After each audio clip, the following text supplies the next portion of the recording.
Okay, so funny story, I kinda stopped playing Zenless Zone Zero, right? I installed it a while back. I mean, not on bad terms, just kind of like drifted away, you know how it goes with gacha games. The dailies started feeling like a job, a new patch on another gacha, catches your eye, and before you know it, you haven't logged in for 2 months or 3 months. And then a few weeks ago, I figured I would reinstall it just to see what was happening because I saw an ad, not an ad, just any YouTube videos with Starlight Billy, and damn, it was cool as hell, man. And as of right now, I'm still playing it every single day. Well, not every single day, like most days, right? And honestly, I'm a little annoyed at myself for missing this much of it. So this is like a returning player review, player or perspective, not a launch hype piece, not this game is dead or whatever, not this, whatever it is, right? So hype. No, it's not. It's just me reviewing the game as a returning player, what it feels like to come back in 2026 with all these patches, with all these changes, all the additions. And one very specific change that I don't like about this game. So yeah, let's get into it. So first of all, I'm going to talk about the main dish here, which is the combat, obviously. And yeah, there's no doubt about it, this game cooks. The combat system is the best thing Hoyoverse has ever made comparing to the other games that Hoyoverse made, like even Honkai Impact 3rd. Now, I'm not gonna dress it up with some fancy bullshit, it's just fucking amazing. It's a 3-character action brawler. You bring a team of 3 agents, plus a bang boost support into each fight, and you swap between them in real time using these things called chain attacks, quick assist, and defensive assist. When you perfect dodge, time slows down and you get to swap to a teammate with a free counter. When you stagger an enemy by filling their daze meter, you can trigger a chain attack that lets you cycle through your whole team with huge animations and huge damage. When your ultimate is up, you press the button and an entire cinematic cut-in happens. The screen goes into this crazy animation, blah blah blah, all that good jazz that you will obviously like it. And of course, it will just delete the boss. But here is the part that doesn't get talked enough about this game.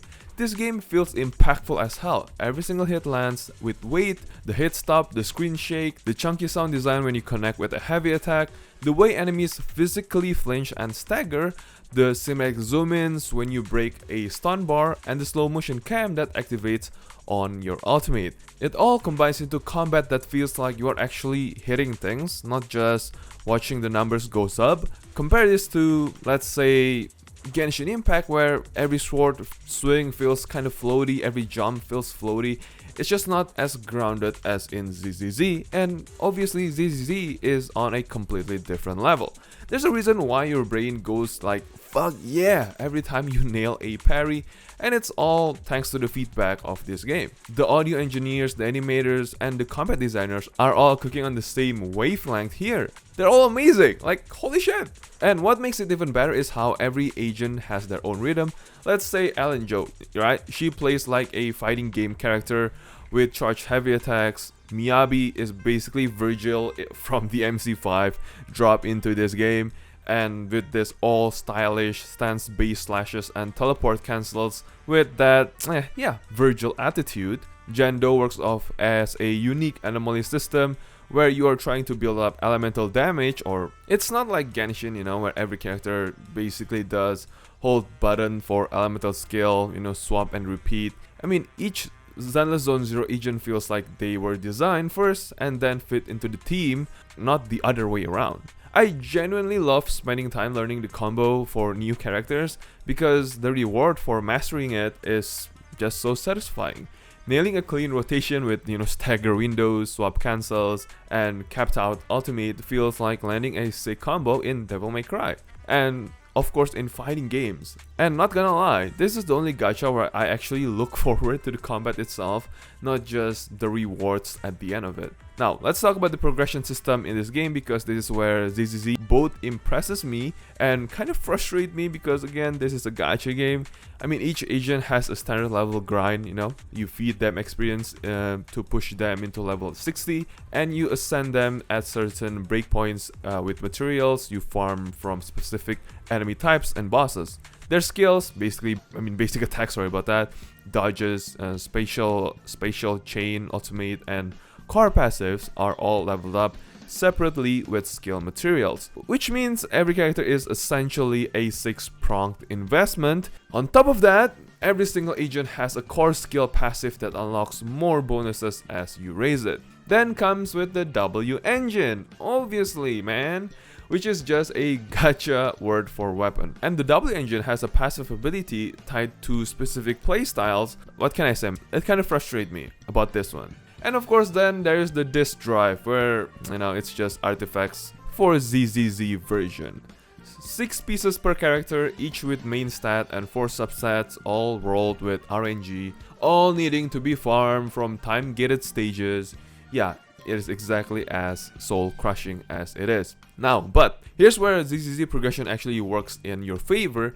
The energy cost for farming this drive is quite reasonable, for me at least, and you can target farm specific disk sets without too much pain. And the substat RNG isn't as brutal as Genshin's artifact because the breakpoints aren't as restrictive. The weapon system is more forgiving because, let's say B rank and A rank W engines from crafting can carry you through most content if you don't pull the limited ones. And crucially, agents don't fall off the cliff when new units release, so your investment actually holds a value in this game. Let's say Miyabi. Miyabi has been out since I don't know when, right? And she is still holding up as the best DPS in the game as of right now, even, many agents have released. Now, for the end game combat loop, it is basically Shiyu defense, the Genshin Spiral Abyss with timer, Deadly Assault, this kind of like boss rush thing, and Hollow Zero, which is ZZZ's take on the roguelike mode, where you pick Resonium buffs, descend through floors, and build a broken run. Lost Void is generally my favorite endgame in any Hoyo game because it actually rewards you for experimentation, and you can cheese it with some properly stupid build combinations. So yeah, that is basically that. TLDR, I really enjoy the gameplay loop in this game because in itself it is good, and especially with the help of the quality of life in this game. And yes, we are going to talk about the quality of life in Zenless Zone Zero. Let me give credit where credit is due, because Zenless Zone Zero has had some of the best QOL improvements I've seen in any live service game. They've been pumping out updates that actually make your life easier without you having to ask. We got the Fairy Auto Explore feature, so you can send the little AI bot to mop up all TV mode content for missing rewards while you do other stuff. We got a proper 3D world map in 2.0 that actually shows you where the fuck you're going. Amazing. It's kind of like a joke as of right now because, yeah, they didn't have a minimap. Like, what the hell is going on? And we got a quick travel system between zones. We got daily commissions, auto completion buttons. We got a battery overflow system so you don't waste your stamina if you forget to log in. We got skip options for cutscenes you've already seen or haven't seen. We got a skip button for Hollow Zero so you don't have to redo intros every run. We got the disk drive auto locker so you don't accidentally feed your god roll piece to upgrade fodder. And then they just dropped the patch I've been waiting for since launch. Version 2.8 added an in-game polychrome counter, an actual interface that tracks every single polychrome you can earn from every game mode in the current patch.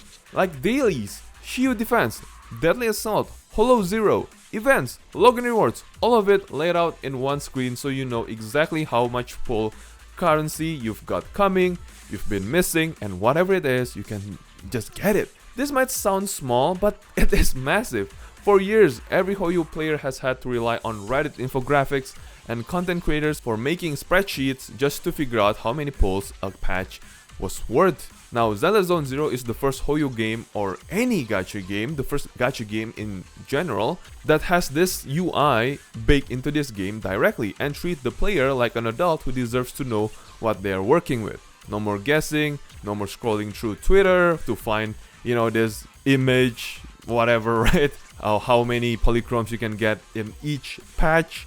No! So no more missing a one-time event reward because you didn't know it existed. It is such a simple feature and is so respectful of your time. Man, this is why I love ZZZ than other Hoyoverse games or mostly any other gacha games, right? Sorry, not comparing this to Reverse 1999, okay? Just the big ones like Wuthering Waves, NTE, something like that, alright? And this is exactly the kind of move that makes me trust this dev team even when they make calls I disagree with. And hopefully they're not gonna go to like the Honkai Star Rail route where everything gets so greedy and yeah, it's just not enjoyable anymore to play. And honestly, comparing this to Genshin Impact, it is just so sad because Genshin Impact still doesn't have a proper artifact loadout system after 5 years. Zenless Zone Zero devs are listening and shipping fixes at a pace that puts their sister games to shame.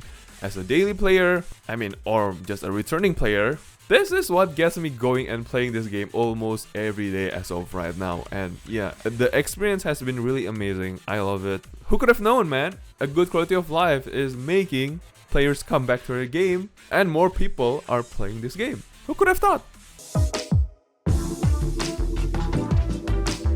Now, we cannot discard this section because this section is one of the factors that makes Zenless Zone Zero an amazing game. The audio. Because in Zenless Zone Zero, the audio is some of the best work in the gacha space right now and barely anyone talks about it.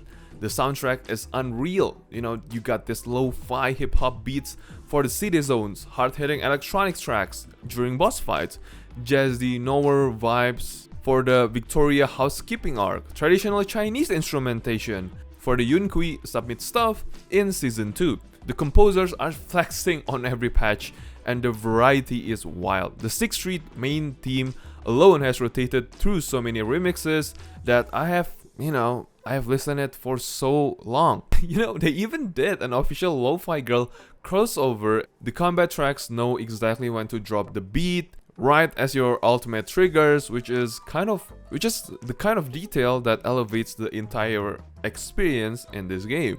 The sound effects are the secret sauce behind why combat feels so good. Every weapon class has its own distinct audio signature. Let's say Alan's blades have this, sharp slicing whip. Lycon's attack kicks, have this satisfying low end thud. Julian's gunshot crack with proper bass. Anbi's electric attacks have this crispy zap, like this lightning stuff. And the hit stop sound design where you stagger an enemy is generally so satisfying, it triggers all the dopamine in your brain. Even the UI sounds, man, the menu navigation clicks, the polychrome counter ticking up after rewards, the gacha pull build up, everything is being considered and it's not just half-baked. Everything is so well done and the sound design is so amazing, I cannot praise it more. And the voice acting, this is where I'm gonna give it to Hoyoverse, I hated all Hoyoverse voice acting every time. Every game they have released, I hate it until this one came out. So the English voice acting cast is one of the best I've heard in any gacha. And the Japanese cast is obviously stacked too, but what really, sells it for me is how they handle the dialogue pacing.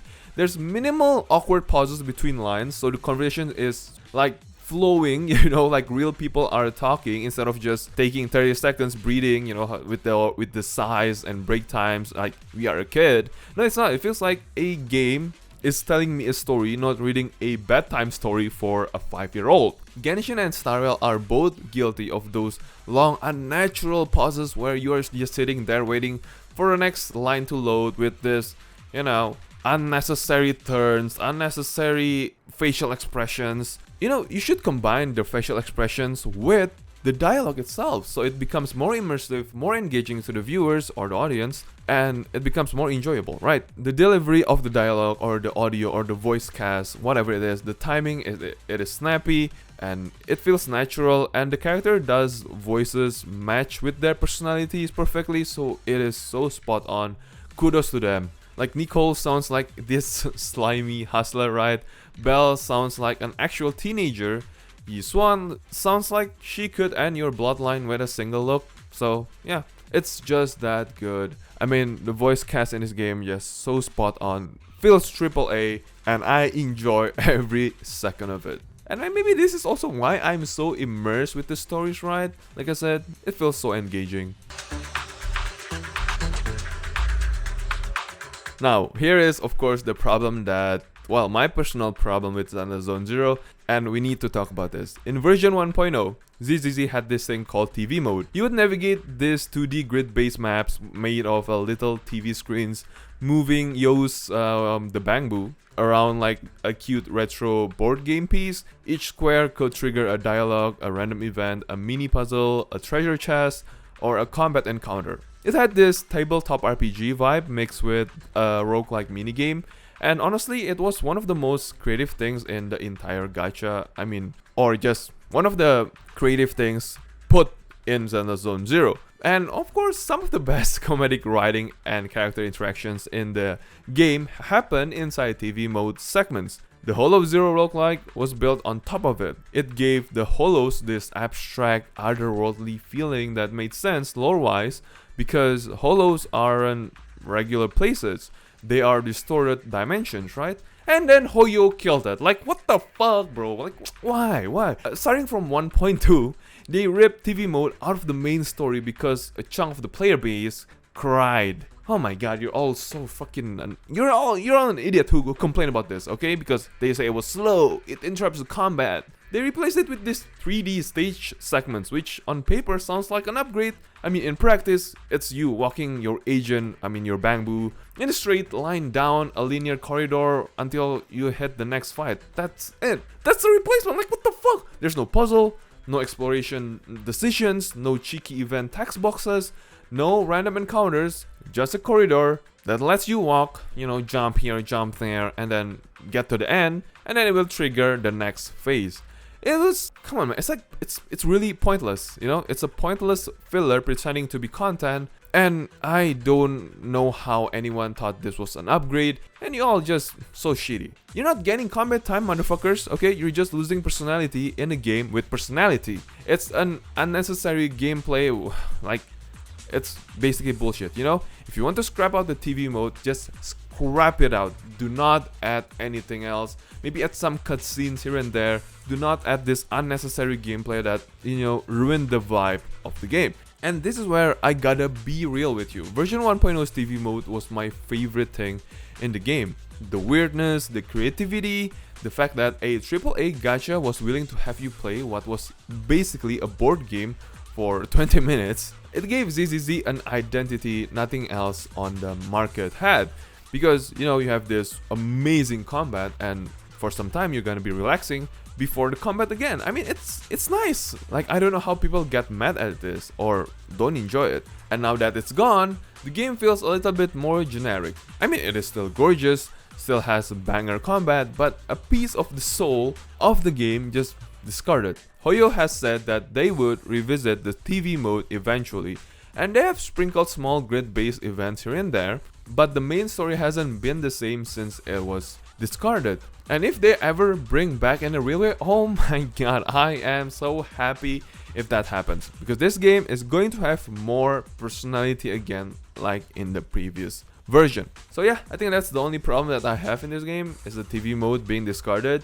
I don't know why you all are bitching about the TV mode. I really enjoy it. It has this sense of, again, personality, and there's a break from this flashy animated combat, and just relax in the TV mode, having real gameplay, solve some puzzles, and I enjoy it. That's it. So the biggest question after all of that, is this game free to play friendly? Surprisingly, yeah. And I say this as someone who has played all the 3 Hoyoverse main games, and Zenless Zone Zero is probably one of the most free-to-play friendly games ever made, which is kinda hard to say, man, because this is a Hoyoverse game. I never like a Hoyoverse game when it has been running this long. And here's the quick breakdown. Base rate of an S rank is 0.6%, soft pity kicks around maybe like 70 to 75 I think, and 90 for the hard pity. Same with the 50-50 system as Genshin Impact and Star Rail, but once you lose the 50-50, your next S rank on that banner is guaranteed featured, the featured character.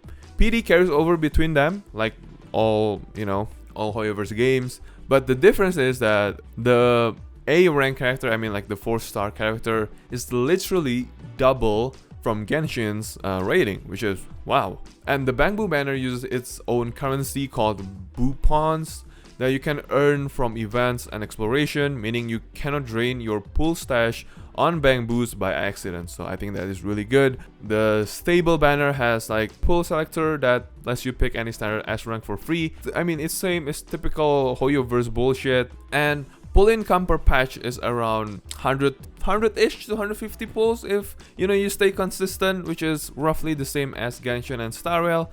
But the one big difference is the power creep in ZZZ is way slower than in Star Rail and of course in Genshin. Let's say in Honkai Star Rail right now, your old 5 stars are basically obsolete after a year. In ZZZ, launch units like Ellen Jo, Zhu Yan, and Lycon are still completely viable in this day and age. Like I said in the beginning of the video, right? I pulled for Miyabi, and Miyabi is still one of the best, or actually the best DPS in the game as of right now, and I'm still using it. I'm still enjoying the Miyabi playstyle because it has this Virgil vibe, right? And yeah, that is pretty much why this game is super free to play friendly, because your investment is not wasted after a couple of patches. And this is probably why Zenless Zone Zero is the most generous Hoyoverse games ever been. Whales will always find a way to drain their wallet though, but yeah, for a free-to-play player, this is kind of fair, It is surprisingly fair. I've built multiple full teams without spending a cent, never, and I've never been locked out of content. Harder content, I can finish it easily, and I've been enjoying all their, all the unique characters' playstyle, and it's really good. Like, it is super free to play friendly, and I know you will not regret playing this game. So, even with all the free to play friendliness, the combat, and everything, how about the updates, right? If they are not making any money, being the most free to play friendly, how is it, how's the updates, right? And this game surprisingly drops new content every 6 weeks, and I genuinely look forward to every single patch. Version 1.4 brought a bigger story chapters, the shift toward 3D stages, I know.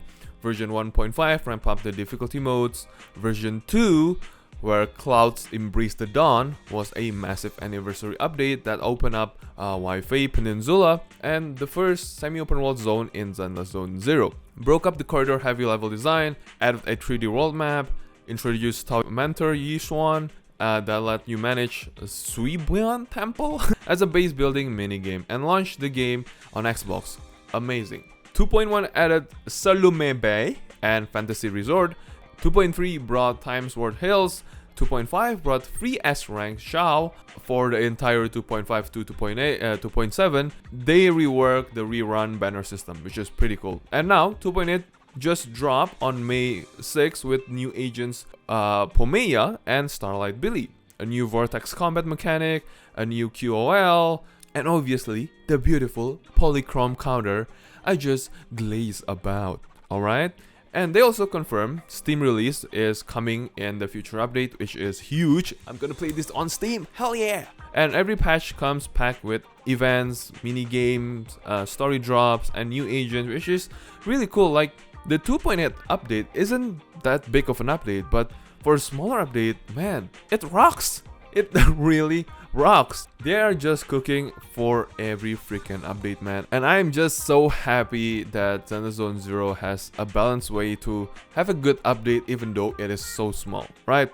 And of course, there is enough breathing room to clear everything before the next one drops without feeling burned out. And it's just amazing. There's like so many content, and it's not like, I don't know how to describe this. It's not bad. It's just not bad at all. So, the final verdict of this game. Well, Zenless Zone Zero is one of my favorite ongoing gacha game despite losing the feature that I love the most. The combat is the best in the genre, the audio is some of the best work in any live service game. The art direction is stupidly good, it is insane how stylish this game is. and it's just making you want to play more. The free-to-play friendliness is really one of the best in HoYoverse games, and the quality of life respects your time. The characters are all unique, they all feel good to play, and I don't have any preferences, but I do love my Miyabi, alright? The update cadence keeps me coming back every 6 weeks, and of course, as a returning player, I love it. This is the game that I boot up every second just to look at the new patch, honestly, from time to time. But as of right now, because I'm playing this game almost every day, yeah, there's no hesitation. If there's a patch, I will definitely check it out. But I have to admit that I don't like the daily grind. I mean, I just don't like daily grinds in most gacha games, because for me, it is quite a chore to do. But I mean, that's kind of okay in this game, I guess, because of the combat itself, and probably because of the the quality of life that they give us, right? The polychrome counter, and you can attach or pin this character and just basically go teleport to this dungeon and whatever, right? It's just probably because of that. But I do need to say this, killing the TV mode was a mistake, not because it was perfect, but because it was something that this game has that makes it have character, right? I mean, without it, Zenless Zone Zero is an incredibly well-made combat gacha with cool aesthetic, that's it. But with it, I think it was something really unique. It was something maybe like a cult classic game. I mean, I think I understand why they pull it off. I just think it was the wrong call. Maybe just make it better, in my opinion. I mean, changing the whole thing, it doesn't make it better. And I'll be over here quietly hoping every live stream that they bring it back in some form that actually matters. But until then, yeah, play it. This game is really worth playing, man. You'll have a good time, I can promise you that. Just know that version 1.0 me had it better because of the TV mode, and your new 3D corridors are not good at all. It's just an unnecessary gameplay. But cheers to Zenless Zone Zero, because they know how to make a great update even though it is very small. They always trying to improve the game. They are always trying to make the combat feels more engaging and more impactful, if I must say so myself. And oh man, the characters, even like this Asura, I think it was Asura, right? Damn, he was so freaking cool. But yeah, bring back the TV mode. I really want the TV mode back. But until then, thank you guys so much for watching. I'll see you on the next one. Bye guys.